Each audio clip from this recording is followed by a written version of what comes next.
ways to reduce dose, and they loved it. They invited me to their graduation dinner. They loved it so much.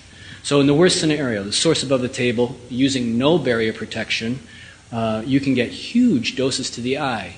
Vanno looked at this way back in the late 90s, gigantic doses per year.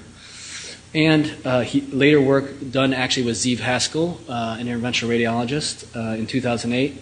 And you all know this. Typical workloads can lead to cataracts or opacities if you're just doing average work and you're not using any protection for your eyes.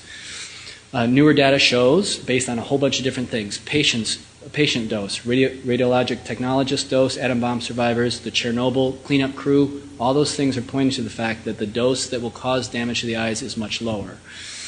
The Chernobyl paper pointed out that changes were probably seen at less than 1 gray, and other papers that show that maybe it's not a threshold phenomenon, that there is no threshold. So this challenged all the previous recommendations. And as you all know, that recommendation is now down to half a gray and 20 millisieverts per year, down from 150, averaged over 5 years. And if you go to the ICRP website, you can read about their statement on tissue reaction if you haven't.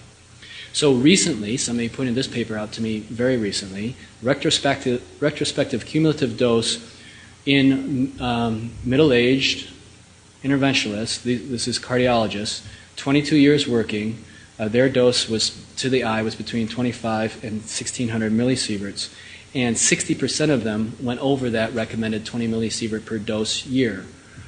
So it's a problem. So if you have several years, no protection, you're going to exceed your lifetime threshold, and the risk, again, the risk for developing radiation-induced cataracts is there, and it's real. So I wear those really dorky, really heavy, bifocal leaded glasses all day long, and I use the hanging shields all the time.